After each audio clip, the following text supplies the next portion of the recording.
कन्हैया बड़े दयालु हो। राधे राधे। श्रद्धेय श्री पुष्कर कृष्ण जी महाराज सुखताल धाम की लेटेस्ट वीडियो देखने के लिए हमारे YouTube चैनल श्री पुष्कर कृष्ण जी को सब्सक्राइब करें एवं बेल आइकॉन दबाना न भूलें। राधे राधे। प्रिय बंधुवरों, जय श्री कृष्णा, जय श्री श्याम। कल के प्रसंग में आप हम सब ने भगवान के 24 दिवसीय 24 अवतारों की इस सुंदर क्रम श्रृंखला में प्रिय बंधुवरों 21वें अवतार मर्यादा पुरुषोत्तम भगवान श्री राम जी के विषय में जाना। आज हम सभी भक्तजन भगवान नंदनंदन, यशोदानंदन, देवकी नंदन वासुदेव श्री कृष्ण द्वारिकाधीश भगवान श्री कृष्ण के विषय में जाने। भगवान श्री बाके बिहारी, श्याम सुंदर, राधा वल्लभ सरकार, जिनका दर्शन करने आप हम सभी वृंदावन अक्सर जाया करते हैं, उन्हीं बाके बिहारी जी के बारे में हम सभी प्रयास करें। थोड़ा समय उनकी कथा प्रसंग को सुनकर के प्रभु श्री चरणों में आज के सुंदर समय को समर्पित करें। बोलो बाके बिहारी लाल की जय। प्रिय बंधुवरों, भगवान श्री कृष्ण 24 अवतारों में से एक 22वें अवतार, 22वें श्रृंखला में, 22वें दिवस की श्रृंखला में 22वां अवतार है। वैसे तो अगर हम भगवान के मुख्य 10 अवतारों की चर्चा करें तो उनमें से एक हैं, लेकिन प्रिय बंधुओं यहाँ 24 अवतारों की हम सब चर्चा कर रहे हैं। तो 24 अवतारों में भगवान मर्यादा पुरुषोत्तम के बाद द्वापर काल, सतयुग, त्रेता और तीसरे नंबर पर जो द्वापर काल आया है, इस द्वापर काल में भगवान श्री कृष्ण का मंगलमय ये सुंदर अवतार हुआ है। श्री कृष्ण अवतार अपने आप में पूर्ण ब्रह्म सच्चिदानंद स्वरूप अवतार है। भागवत टीका में भी प्रथम श्लोक में पूज्य गुरुदेव सुखदेव जी महाराज ने स्पष्ट कहा है कि सच्चिदानंद रूपाय विश्वपत्याय दिहित्वे तापत्राय विनाशाय श्री कृष्णाय वयं नमः। सच्चे आनंद घन को प्रदान करने वाले सच्चे आनंद के स्वरूप, जन्म, पालन और संहार तीनों को करने वाले अथवा तीनों जिनके द्वारा संचालित होते हैं। इतना ही नहीं, वो परमपिता परमात्मा त्रिदेव भी जिन पूर्ण ब्रह्म का ध्यान कर रहे हैं, वो साक्षात कोई और नहीं, श्री कृष्णाय वयं नमः। वो ही परम तत्व, परम ऊर्जा का स्रोत भगवान श्री कृष्ण मेरे बाके बिहारी हैं। प्रिय बंधुवरों, भगवान का ये अवतार 24 दिवसीय श्रृंखला में 22वां अवतार हुआ। नाम श्री कृष्ण जिनका रहा। भादो मास में पावन भगवान के इस मंगलमय अवतार को हम सभी ने जन्माष्टमी के रूप में मनाया। भागवत में आता है कि भादो मास कृष्ण पक्ष, रोहिणी नक्षत्र, अष्टमी तिथि, दिन बुधवार, रात्रि के मध्य पहर, रात्रि 12 बजे भगवान ऊर्जा रूप में, प्रकाश ज्योति रूप में अंधेरी कारावास में आए हैं और माँ देवकी के गर्भ पर मैया मैया कहकर के भगवान ने अपने प्राकट्य की अनुभूति माता पिता को प्रदान की। भगवान श्री कृष्ण के विषय में अवतरित होना इसलिए कहा गया है क्योंकि वे पूर्ण हैं। उनके लिए कोई भी कार्य नामुमकिन, असंभव श्री कृष्ण की डिक्शनरी में नहीं है। जो आप हम सब कल्पना भी नहीं कर सकते, उन सब कार्यों को भगवान श्री बाके बिहारी जी ने मधुर मुस्कान के साथ प्रिय बंधुवरों संपन्न किया है। रोहिणी नक्षत्र, दिन बुधवार, अष्टमी तिथि, भादो मास कृष्ण पक्ष में भगवान का सुंदर अवतरण हुआ, जिसे हम सबने जन्माष्टमी के रूप में मनाया। ये अवतार आज से लगभग 5,500 वर्ष पूर्व, प्रिय बंधुवरों 5,500 वर्ष में हम महाभारत काल तक की ये गिनती कर रहे हैं। क्योंकि कली काल के 5,500 वर्ष बीत चुके हैं। 5.5 में लगभग 100 वर्ष, 125 वर्ष और भी इसमें हम जोड़ सकते हैं काल गणना के अनुकूल, लेकिन 5.5 फिक्स हैं, अभी 6 नहीं हुए हैं। तो इन 5,500 वर्ष पूर्व महाभारत और महाभारत से भी पूर्व भगवान का अवतरण हुआ, क्योंकि धर्म ग्रंथों के तदानुकूल अगर हम भगवान के जन्म समय का आकलन करें तो प्रिय बंधुवरों, भगवान की आयु कुरुक्षेत्र के मैदान में 75 वर्ष रही है जब महाभारत का युद्ध हुआ। तो इस प्रकार आज से 5,500 वर्ष पूर्व भगवान का ये सुंदर अवतरण हुआ और मेरे प्रभु जी ने उस समय द्वापर काल के अंतिम चरण में, जब अधर्म अपनी चरम सीमा पर था, नारी जाति का अपमान हो रहा था, ज्ञान का हनन हो रहा था, स्वयं जिसे हम क्षेत्रीय भाषा में कहें कि व्यक्ति केवल अपनी वर्चस्व को कायम करने के लिए प्रिय बंधुवरों, नेत्रहीन होने के बाद भी, अयोग्य होने के बाद भी सत्ता का मोह नहीं छोड़ पा रहा था। ज्ञानवान व्यक्ति दास बन करके विदुर जी के रूप में अपमान सहन कर रहे थे। धर्म करने वाले धर्मज्ञ घर बार छोड़कर वनवास की ओर धकेले जा रहे थे। स्वयं सत्य बोलने वालों को कारावास में आताताई कंस के यहां अपने जीवन को बिताना पड़ रहा था। पितामह भीष्म जैसे वर्चस्वशाली व्यक्तित्व केवल हस्तिनापुर को अपना सब कुछ मान करके बाकी सृष्टि पर कहीं अधर्म हो रहा था तो उसका विरोध नहीं कर रहे थे। केवल अपने सिंहासन तक सीमित होकर के, निश्चित होकर के बैठे थे। अन्यथा पितामह भीष्म ऐसे शक्तिशाली व्यक्तित्व तो उस समय रहे प्रिय बंधुवरों कि कंस, जरासंध और भी अनेकों, काल्यवन इत्यादि, ये सभी को पितामह भीष्म के समय काल में इन्होंने चहु और अपना बोलबाला किया, अधर्म को बढ़ाया, लेकिन पितामह भीष्म का भय इनके भी मन में था। इसीलिए ये हस्तिनापुर में कभी चढ़ाई नहीं की। क्योंकि आज हम भगवान श्री कृष्ण की चर्चा कर रहे हैं, तो वापस अपने शीर्षक पर लौटें और थोड़ा मुख्य बिंदुओं पर, विशेष भगवान श्री कृष्ण से जुड़े हुए प्रसंगों पर प्यारे बंधुवरों हम अवलोकन करें। भगवान का 24 अवतारों में 22वां अवतार, नाम श्री कृष्ण भगवान का इस अवतार में रहा है। कृष्ण अर्थात कृष्ण इति आकर्षति, जो सभी को अपने में आकर्षित कर ले, जो सबको अपने नाम से ही आकर्षित कर ले, जिसमें सबको आकर्षण करने का परम आकर्षण स्थापित हो, जो सभी को अज्ञान से छुड़ाकर ज्ञान की ओर लेकर के चले, जो पाप से पुण्य की ओर लेकर के चले, जो स्वयं कृष्ण इति आकर्षति हैं, जो प्रिय बंधुवरों आकर्षण करने वाले हैं, उन्हें श्री कृष्ण कहा गया है।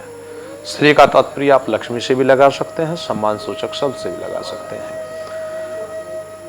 जन्म तिथि अष्टमी, पहले भी मैं कह चुका हूं, फिर पुनः रिपीट इस बात को करें तो समय का विशेष ध्यान यहाँ पर आप हम सब के बीच है। तो समय भगवान का अर्धरात्रि, भादो मास, रोहिणी नक्षत्र, दिन बुधवार, अष्टमी तिथि रहा है। आज से 5,500 वर्ष पूर्व की ये घटना है।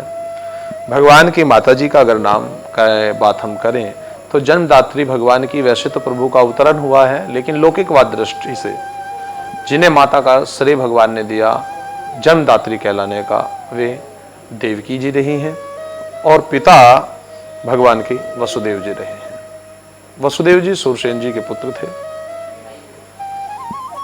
भगवान के बाबा सूरसेन जी रहे और माता देवकी जी रही हैं। देवकी जी महाराज देवक की पुत्री थी भगवान के नाना महाराज देवक, परनाना प्रिय बंधुवरों महाराज उग्रसेन रहे। बताते हैं पूज्यपाद स्वामी जी सुखदेव जी महाराज कि भगवान श्री कृष्ण के ननिहाल पक्ष की अगर हम चर्चा करें प्रिय बंधुवरों, तो ननिहाल पक्ष में महाराज आहुक हुए, उनके देवक और उग्रसेन दो पुत्र हुए। देवक की पुत्री देवकी हैं और देवकी के पुत्र भगवान श्री कृष्ण। उग्रसेन जिनके कोई संतान नहीं थी, दो मूलिक दैत्य है। उग्रसेन के रूप में उग्रसेन की पत्नी पवन रेखा यानी कि भगवान की मामी पड़नानी, क्षमा चाहूंगा, पड़नानी उग्रसेन जी की जो पत्नी रही हैं पवन रेखा, उनके साथ दो मूलिक ने छल किया। उन्हीं से भगवान के मामा कंस की उत्पत्ति का सार शास्त्रों में धर्म ग्रंथों पर कहा गया है। तो भगवान के नाना उग्रसेन जी रहे हैं और देवक जी रहे हैं। मामा उग्रसेन जी के पुत्र कंस रहे हैं। जो इस पूरे प्रसंग में प्रिय बंधु हम कहें तो नकारात्मक ऊर्जा अधर्म रूपी कार्य में सबसे मुख्य जिनका नाम रहा कि कंस को मारने के लिए भगवान का अवतार हुआ, क्योंकि कंस कोई और नहीं, ऐसी अधर्म रूपी महाशक्ति थी जिसका वध करना देवताओं के भी बस की बात नहीं थी। कई बार भक्त पूछते हैं कि ऐसा भी कारण, क्योंकि प्रिय बंधुवरों दोमुलिक के बाबा एक जगह वृत्तांत मिलता है कि भस्मासुर की श्रृंखला में चला आ रहा ये वंश वर्णन, जिन्हें ये वरदान था कि स्वयं देवताओं को तो छोड़ो, नारायण को भी इसका वध करने के लिए एक बार सोचना पड़ेगा। तो उसी वंश परंपरा में भस्मासुर को आपने सुना, सीमा पुराण में वृत्तांत मिलता है कि खुद भगवान का कड़ा विष्णु ने अवतार हुआ, तब उन्होंने खुद अपने सर पर कड़ा रखा और तब अंत हुआ। तो उन्हीं भस्मासुर जी के आगे पुत्र हुआ, उनके फिर ये पुत्र दोमुलिक हुआ। दोमुलिक को भी देवी पवन रेखा ने श्राप देकर के समाप्त किया और उसी क्रम में अब ये कंस हुआ। कंस को भी भगवान ने बिना किसी अस्त्र शस्त्र के मुष्टि का प्रहार कर कपाल पर इसका अंत किया था। तो भगवान के ननिहाल पक्ष के विषय में जाना। कंस जिनकी दो पत्नियां भी हैं, जरासंग जिनके ससुर हैं और जरासंग की पुत्रियां भगवान के मामा कंस की पत्नियां हैं, जिन्हें कुछ पुराणोक्त तदानुकूल अस्थि प्राप्ति और कुंती नियंती के नाम से पुकारा गया है। भगवान के पैतृक कुल की बात करें तो महाराज सुरसेन बक्टेश्वरपुरी, जो आज के समय में आगरा कहलाती है, वहाँ के राजा थे। और यदुवंशी सुरसेन जी महाराज के पुत्र वसुदेव हुए। वसुदेव जी के दो विवाह, एक माता रोहिणी और दूसरी हैं कंस की बहन देवकी, महाराज देवक की पुत्री। इन्हीं देवकी के 6 पुत्रों को शिला पर पटक दिया कंस ने। 7वां 6 पुत्रों को शिला पर पटक करके विध्वंस किया। 7वां गर्भपात देवी देवकी का हुआ। कंस को भी यही सूचना मिली, लेकिन ये 7वां ही गर्भ योग माया के माध्यम से देवी रोहिणी के गर्भ में स्थानांतरण हुआ, जो आगे चल करके बलभद्र, बलराम एवं इन्हें ही रोहिणी के नाम से जाना गया। दाऊ भैया भी इन्हें ही कहा गया। और 8वीं संतान के रूप में माता देवकी को भगवान नारायण साक्षात श्री कृष्ण के रूप में प्रकट हुए। भगवान श्री कृष्ण के पूर्व जन्म में कहा जाता है कि वैसे तो नारायण साक्षात हैं ही, लेकिन इससे पूर्व भी भगवान का जो जन्म है वो नर नारायण के रूप में हुआ। नर नारायण के रूप में नारायण श्री कृष्ण हैं और नर अर्जुन है, जो इस जन्म में अर्जुन बन करके आए। और वहाँ देवमाता अदिति को सुख प्रदान करने के लिए, देवताओं को सुख प्रदान करने के लिए मूर्ति के यहाँ, धर्म की पत्नी मूर्ति के यहाँ नर नारायण का अवतरण बतलाया गया। अभी आपने नर नारायण की कथा सुनी थी पूर्व प्रसंगों में। तो वही नर नारायण कृष्ण और अर्जुन के रूप में द्वापर काल के अंत में उत्पन्न हुए। श्री कृष्ण के लीलाखंड में प्यारे बंधुओं जितने भी मुख्य मुख्य किरदार हैं, इन सब के पूर्व जन्मों का वृतांत हमें धर्म ग्रंथों में मिलता है और इन्हें कोई भी साधारण ना माने। इनके कहीं कहीं जन्मों का लेखा जोखा यहाँ श्री कृष्ण लीलाखंड में इनको उपभोग करने को प्राप्त हुआ। कहीं कहीं जन्मों की तपस्या का परिणाम इन्हें भगवान श्री कृष्ण का सानिध्य प्राप्त करने के लिए प्राप्त हुआ। और ज़्यादा विस्तार न करते हुए संक्षेप में थोड़ा हम आगे बढ़ें तो प्रिय बंधुवरों, भगवान की पालक माता पिता यशोदा जी, जैसा कि आप जानते हैं, कंस के भय के कारण उस रात्रि बंदी जन सो गए, द्वार खुले। वसुदेव जी जमुना पार कर कर नंद बाबा के यहाँ इन्हें छोड़ आए, वहाँ से कन्या लेकर के आ गए। तो पालन यशोदा जी और नंदराय जी ने किया। वहीं पर रोहिणी जी भी कंस की नज़रों से बच कर के रहीं। तो दाऊ और कृष्ण दोनों का पालन, लालन पालन नंदराय जी के यहाँ नंदग्राम में हुआ। और इसी कारण बड़ी माँ रोहिणी जी भी रही हैं, क्योंकि वसुदेव जी की पत्नी है। प्रिय बंधुवरों, इतना ही नहीं, भगवान के भाई और बहन, यहाँ पर धर्म ग्रंथों पर 2 भाई और 1 बहन है। श्री कृष्ण और दाऊद जी 2 भाई हैं और बहन सुभद्रा है। जगन्नाथ भगवान के रूप में भी इन्हीं तीनों की पूजा की जाती है। उड़ीसा जगन्नाथ भगवान, जगन्नाथपुरी, सुभद्रा जी, दाऊ जी और भगवान श्री कृष्ण, जो जगत के नाथ हैं, जगत को भरण पोषण पालन करने वाले ऐसे परमपिता परमात्मा श्री बांके बिहारी जी को कहा गया है। प्रिय बंधुवरों, जन्म स्थान की अगर बात करें भगवान की, तो कंस का कारावास मथुरा रहा है। भगवान के पालन स्थान की अगर हम बात करें तो नंदग्राम, नंदगांव, उसके बाद गोकुल स्थानांतरण हुए। गोकुल के उपरांत भगवान की लीला स्थान की अगर हम बात करें तो भगवान के लीला स्थानों में वृंदावन, बरसाना, गोवर्धन, एक एक स्थान का व्याख्यान हम यहाँ पर क्या करें, कहें तो समस्त ब्रजभूमि एवं समस्त भूमंडल, पूरा विश्व ही भगवान की लीला स्थली रहा। भगवान के अध्ययन काल की अगर हम बात करें तो प्रिय बंधुवरों, भगवान श्री कृष्ण का 11 वर्ष का समय बतलाया गया है और बताया है कि भगवान 10 से 11 वर्ष की अवस्था में ब्रज की लीलाओं को संपन्न करके मथुरा को गमन किए, वहाँ कंस वध किया। उसके उपरांत भगवान का यज्ञ पवित्र इत्यादि एवं प्रिय बंधुवरों, मेरे प्रभु जी को शिक्षा दीक्षा के लिए सांदीपनी जी के यहाँ भेजा गया। तो भगवान के गुरु रहे हैं गुरुदेव सांदीपनी ऋषि, कुलगुरु इनके रहे हैं गर्गाचार्य जी। और अगर हम पालक माता पिता नंदराय जी, यशोदा जी के अनुकूल इनके कुलगुरु बताएं तो जो ग्वाल वालों के थे वे सांडिल्य ऋषि रहे हैं। सांडिल्य ऋषि जी के गुरु गर्गाचार्य जी रहे हैं। इसलिए अगर नंदराय जी के पक्ष से हम देखें तो भगवान के दादा कुलगुरु गर्गाचार्य जी बनते हैं। और अगर हम वसुदेव देवकी जी के तुलनात्मक भगवान के कुलगुरु की यहाँ पर कहें तो भी गर्गाचार्य जी ही बनते हैं, क्योंकि यादवों के कुलगुरु रहे हैं गर्गाचार्य जी और ग्वाल वालों के कुलगुरु गर्गाचार्य जी के शिष्य सांडिल्य मुनि रहे हैं। भगवान के शिक्षा गुरु की अगर हम बात करें तो वो दुनिया को शिक्षा देने वाले हैं। और वैसे भी ये अवतार भगवान का 64 कला संपन्न है। कई बार लोग कहते हैं कि भगवान श्री कृष्ण में 16 कलाएं थीं, लेकिन हमने धर्म ग्रंथों में अवलोकन किया तो 16 तो हम संक्षेप में कह रहे हैं प्रिय बंधुवरों, 16 नहीं 64 कलाएं भगवान श्री कृष्ण की कही हैं।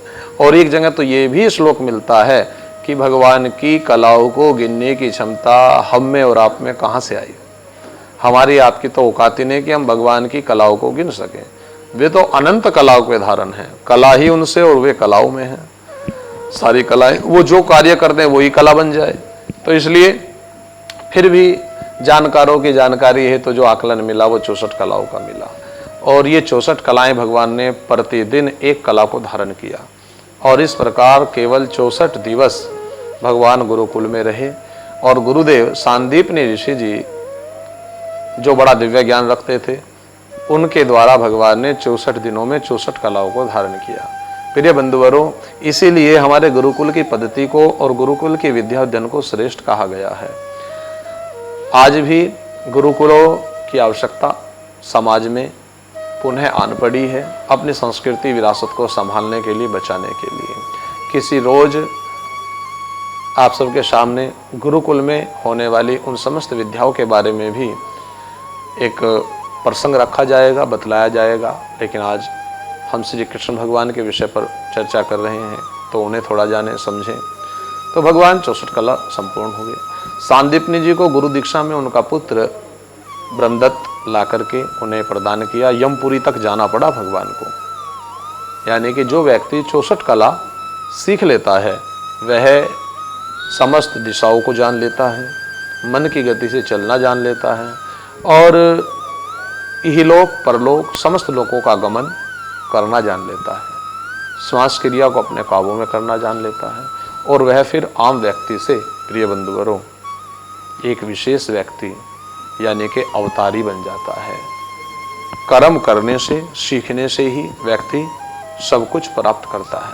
भगवान श्री कृष्ण हमें यही बतलाना चाहते हैं कि उन्होंने भी गुरु कृपा प्राप्त की सांदीपनी ऋषि जी के यहाँ, और प्रभु ने 64 कला सीखने के उपरांत समस्त गुण धर्मों को धारण किया।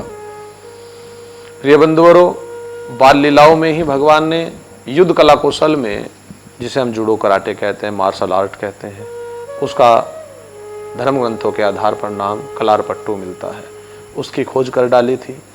और गोकुलवासियों में ही उन ग्वाल बालों के साथ भगवान ने इस कला का अपने आप उद्गम किया, खोज की, और इसे ही आज के समय में विदेशियों ने अपनी छाप लगा करके अपने नाम के अधीन कर लिया कि मार्शल आर्ट हम भारतवासियों का नहीं, अपितु उनकी खोज है।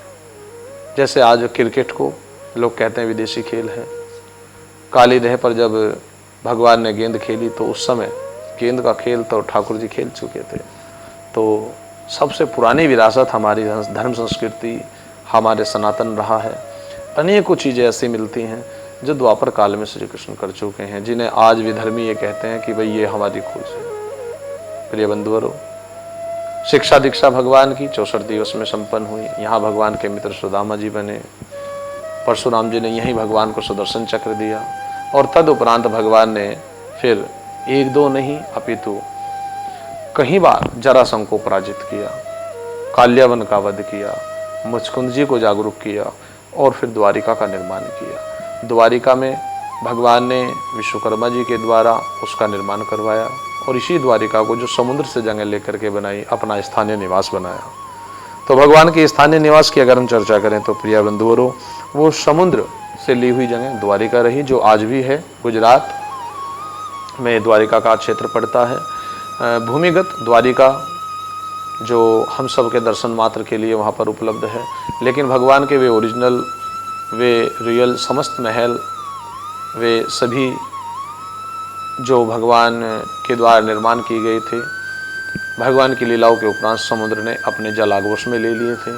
आज भी जब समुद्र के अंदर हमारे नेवी के जवान जाते हैं तो प्रिय बंधुओं, वे सब कलाकृति ऐसी, खम्भ छत, वे सब महल दुमैले, राज सिंहासन जल में डूबे हुए वहाँ नजर आते हैं। उनके फोटोज़ आज भी आप द्वारिका के नाम से सर्च करके देख सकते हैं, जो जल में लगभग अनुमान है मेरा, जो बताते हैं कि 12 किलोमीटर ऊपर उसमें जल के नीचे है, जहाँ पहुँचना तो संभव है, लेकिन बिना ऑक्सीजन के ज़्यादा देर टिक पाना संभव नहीं है। तो प्रिय बंधुओं, आज भी अवशेष मिलते हैं, चाहे वो राम सेतु हो राम जी का, चाहे द्वारिका भगवान श्री कृष्ण की हो। भगवान के युद्ध कला कौशल की अगर हम बात करें तो प्रिय बंधुवरों, भगवान श्री कृष्ण ने अनेक युद्ध किए। जब तक भगवान कंस वध से पूर्व रहे तो भगवान ने वंशी का वधन किया।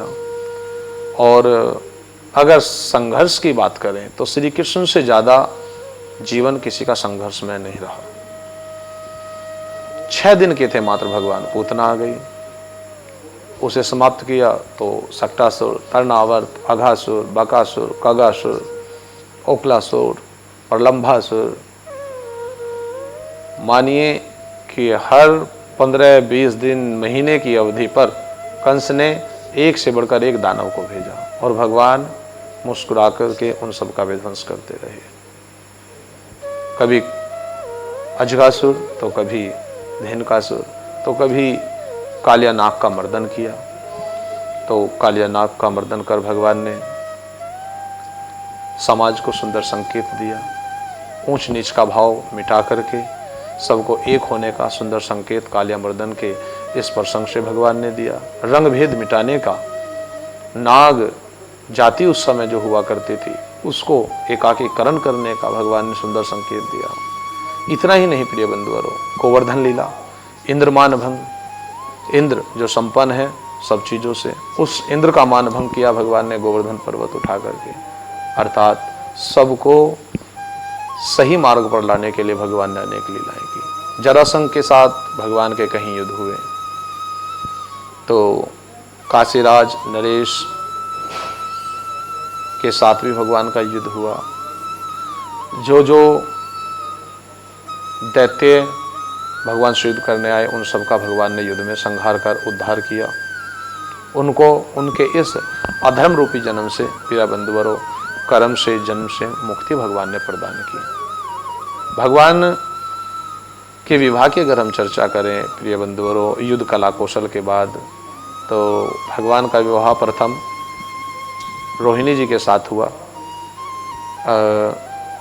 रुक्मणी जी के साथ हुआ, क्षमा चाहेंगे, माता रुक्मणी जो विभद्र देश के राजा भीष्मक देव कुंदनपुर के महाराज हैं, तो उनकी पुत्री हैं रुक्मणी जी, जिनके 5 बेटे भी हैं, रुक्मी, रुक्मान, रुक्मकेशो, रुक्मकर्ण। और प्रिय बंधुवरों, इन 5 भाइयों की बहन है देवी रुक्मणी। इन्हीं देवी रुक्मणी ने ब्राह्मण के द्वारा अपना पत्र भगवान श्री कृष्ण तक भेजा और भगवान श्री कृष्ण ने उसी पत्र को पढ़ करके भीष्मक देव की नगरी में प्रवेश किया और वहाँ देवी रुक्मणी को लेकर के आए। यहाँ भी भगवान का युद्ध रुक्मी के साथ हुआ और प्रिय बंधुवरों, रुक्मी को भगवान इससे पूर्व वध करते तो देवी रुक्मणी ने भगवान के चरण पकड़ लिए कि हे दीनानाथ, आप मेरे भाई का इस शुभ की घड़ी में, जब हाथों में मेहंदी लगी है और विदाई हो रही है एक बहन की, तो वो कोई बहन ये नहीं चाहेगी कि उसकी आंखों के सामने उसके भाई का वध हो। मेरे लिए आप रुक्मी को प्राण दंड ना दें, जीवन दान दें। तो भगवान ने रुक्मी को केवल उसके सर का मुंडन करके छोड़ दिया। दाऊ जी ने आकर के मामला सुलझाया। तो यहाँ भी भयंकर युद्ध हुआ प्रिय बंधुवरों। अब अन्य विवाहों की अगर हम बात करें, अच्छा प्रिय हरिभक्तों, भगवान श्री कृष्ण के जितने भी विवाह हुए ये सभी वाद विवादों में, लड़ाई झगड़ों के तहत ही हुए। जहां भगवान का स्नेह था, प्रेम था, वो कुछ पूर्व जन्मों के सापों के कारण संभव नहीं हो पाया। अर्थात राधा जी के साथ सदगृहस्थी संभव नहीं हो पाई। कई बार भक्त पूछते भी हैं कि राधा जी के साथ भगवान का विवाह क्यों नहीं हुआ। कुछ पुराणों में ब्रह्मा जी के द्वारा राधा जी के साथ भगवान का विवाह दिखलाया भी गया है। लेकिन मेरा उद्देश्य है प्रिय बंधुओं, हम पुराण के अनुकूल अगर बात कर रहे हैं तो पुराण के हिसाब से चलें, ना कि सुनने वाले को ये भटकाएं कि आप प्रश्न करें पुराण से और हम ले जाएं आपको अध्यात्म में। आप बात करें अध्यात्म से तो हम ले जाएं आपको वेदांत में। हम बात करें वेदांत से फिर हम आपको ले जाएं सिद्धांतवादी पर। क्योंकि अक्सर जब कोई प्रश्न करता है तो मैंने देखा है कि उसे सीधे सीधे आंसर ना दे करके, उत्तर ना दे करके उसे थोड़ा भटका दिया जाता है कि अध्यात्म में ले जाओ, सिद्धांतिक विचारधारा से, वेदांतिक विचारधारा से, पौराणिक विचारधारा से। लेकिन हम आप सांसारिक हैं, गृहस्थी हैं, तो कहीं ना कहीं पौराणिक विचारधारा से, जैसे आप हम इंसान हैं, उसी विचारधारा से अगर देखें तो विवाह रुक्मणी जी के साथ हुआ, राधा जी के साथ नहीं हुआ। और प्रिय बंधुवरों, राधा जी कौन है? इस पर भी एक सुंदर प्रसंग लेकर के आएंगे। फिर कभी आगे समय मिला तो इन 24 दिवसीय श्रृंखला के बाद राधा जी के विषय में बहुत सारी जानकारी आप तक लेकर के पहुँचेंगे। प्रिय बंधुवरों, भगवान के विवाह के विषय में अगर हम चर्चा करें तो भगवान की 8 मुख्य पत्नियां रही हैं, जिनमें प्रथम देवी रुक्मिणी, द्वितीय भगवान की पत्नी जामवंत जी की पुत्री जामवंती रही, तृतीय सत्यभामा सत्यजितु की पुत्री रही, और चतुर्थ सूर्य की पुत्री कालिंदी जिन्हें हम यमुना महारानी कहते हैं, और पांचवें भगवान की पत्नी मित्रविंद्रा, छठी पत्नी भगवान की नगरिंजितो, सातवीं पत्नी भगवान की भद्रा, ये भी तिथियों में आती हैं। भद्रा को जिस किसी ने स्वीकार नहीं किया तो भगवान ने स्वीकार किया, और 8वीं पत्नी भगवान की लक्ष्मणा रही। ये 8 मुख्य पटरानियां भगवान की रही हैं। आपने अक्सर सुना होगा 16,100 के विषय में, क्योंकि 16,108 कहते हैं, तो 8 तो हमने आप सबके सामने कहा, लेकिन 16,100 कौन है? जब पृथ्वी के पुत्र नरकासुर ने अमर होने के लिए पूरा आतंक अपना उस समय मचाया, और उसने स्वयं अमर होने के लिए 16,108 राजकुमारियों का बलि देने के लिए समस्त राज्यों से उनकी राजकुमारियों को अवगा कर लिया और उनका बलि देने के लिए तैयारी की। तो 16,100 इसके पास एकत्रित हो चुकी थी, जगह जगह से अगवा कर राजकुमारियों को। 8 शेष थी, तो उन 8 की पूर्ति करने के लिए ये खोज कर रहा था। तब तक नारद जी ने भगवान को सूचना दी, क्योंकि ये देवमाता अदिति के कानों के कुंडल भी छीन कर के ले आया था। देवताओं पर इसने अपना आधिपत्य कर लिया था। तो उस समय माता अदिति के दुखों को दूर करने के लिए भगवान नरकासुर का वध किए।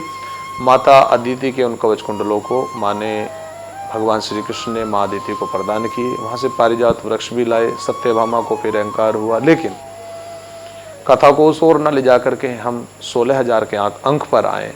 तो इसी नरकासुर के यहाँ से भगवान को ये 16,100 राजकुमारियाँ प्राप्त हुई, जिन्होंने यहाँ से स्वतंत्र होने के बाद भगवान से कहा कि प्रभु अब हम कहाँ जाएं, कहीं अन्य हम जाएंगी तो हमें कोई स्वीकार नहीं करेगा, क्योंकि किसी दूसरे राजा के बंदी गृह में बंदी होने पर अगर उस समय कोई राजकुमारी किसी के यहाँ बंदी हो जाती थी बंदी गृह में, तो उसे कोई भी विवाह उपयुक्त नहीं मानता था। और 16,100 अंक इतना बड़ा है, इतनी राजकुमारियां थी, ये सब अपने जीवन को नष्ट करने के लिए तैयार थी। तब प्रिय बंधुवरों, भगवान ने इन सब को जीवन दान दिया और इन सब के साथ इन संग इन्हें अपना अधिकार प्रदान किया, और ये इसी प्रकार भगवान को पति रूप में स्वीकार की गई। तो भगवान ने इन्हें अपना नाम दिया और इस प्रकार 16,108 पत्नियों के स्वामी भगवान कहलाए। एक मतानुकूल प्यारे बंधुवरों 16,108 भगवान के उपासना कांड के मंत्र हैं, उन्हें भी कहा गया है। एक मतानुकूल हमारे शरीर में 16,108 ग्रंथियां हैं, नासिकाएं नलिकाएं हैं, रक्त धमनियां हैं। तो उन 108 ग्रंथियों का जो गठजोड़ है वो हृदय रूपी गोकुल है, और इस हृदय रूपी गोकुल में प्राण प्राणेश्वर जो श्री कृष्ण है वो ही युगल जोड़ी राधा वल्लभ सरकार है, परम तत्व श्री कृष्ण है, जो इन सब के स्वामी हैं। जैसे ही वे इस पंचभौतिक देह से अलग होते हैं, कहते हैं कि प्राण निकल गए, तो ये समस्त 16,108 ग्रंथियां निष्क्रिय हो जाती हैं। जब तक वे इस हृदय रूपी गोकुल में विराजमान हैं तब तक ये 16,108 ग्रंथियां प्यारे बंधुवरों सक्रिय हैं, अपने कार्य को कर रही हैं, और ये पंचभौतिक तत्व रूपी शरीर चल रहा है। तो चाहे आप यहाँ पर तत्व ज्ञान में या प्रिय बंधुवरों अध्यात्म में, सिद्धांतिक, वेदांतिक या पुराणिक, जैसे भी लेना चाहें, तो श्री कृष्ण का जीवन तो बड़ा उत्तम है। जो जितना गाएं उतना पवित्र करण मन का होता है। भगवान श्री कृष्ण ने गीता का सुंदर ज्ञान अर्जुन को दिया है। 18 अध्यायों में गीता कही है। 18 दिन महाभारत का युद्ध हुआ। इस समय भगवान की आयु कालखंड 75 वर्ष रहा, और भगवान ने इस युद्ध में धर्म की जय जयकार कराई। भगवान के जीवन के अगर अंतिम युद्ध की बात करें तो भगवान के पौत्र अनिरुद्ध के ससुर बानासुर भगवान शिव के दत्तक पुत्र थे, जिनके साथ इनका युद्ध हुआ। और बानासुर के साथ युद्ध के कारण ही भगवान ने थोड़ी लीला की और ये युद्ध करके भगवान शिव के साथ भी दिखाया। वैसे भगवान और शिव और श्री कृष्ण में कोई अंतर नहीं है, श्री कृष्ण के आराध्य हैं शिव। तो मनों में ऐसा मतभेद कभी ना रखें कि भगवान का युद्ध हुआ, ये केवल एक लीला थी। वे अपने वचन से बंधे हुए थे, प्रभु अपने वचन से बंधे हुए थे, और ये जीवन काल का अंतिम युद्ध रहा। और इस प्रकार अगर हम भगवान की उम्र की बात करें तो प्रिय बंधुओं लगभग 125 वर्ष भगवान के जीवन की आयु जो सशरीर भगवान ने लीला की। और तब भगवान के जीवन में कुछ श्राप भी थे। एक श्राप भगवान के जीवन में लगा था गोलोक लीला में श्री दामा जी का। उस श्राप के कारण तो राधा जी से वियोग हुआ, भगवान को ब्रिजभूमि छोड़ करके मथुरा गमन करना पड़ा। दूसरा श्राप भगवान के जीवन में था गांधारी का, धृतराष्ट्र की पत्नी दुर्योधन की माता गांधारी। मेरे 100 पुत्रों का विध्वंस मेरी आंखों के सामने हुआ और कृष्ण तुमने उन्हें बचाया नहीं, तो तुम्हारा समस्त यदुवंश तुम्हारी आंखों के सामने लड़ करके समाप्त होगा और तुम उनका रक्षण नहीं कर पाओगे। तो ये श्राप भगवान ने स्वीकार किया। वैसे तो श्री कृष्ण श्रापों से परे हैं, लेकिन इहलोक आए हैं तो यहाँ से जाने के लिए कोई तो हेतु चाहिए, जिससे कि प्रभु समस्त उन देवी देवताओं को, प्यारे बंधुवरों, जो रूप धर धर करके यहाँ पहुँचे हैं, उन सबको उनके धाम पहुँचा सकें।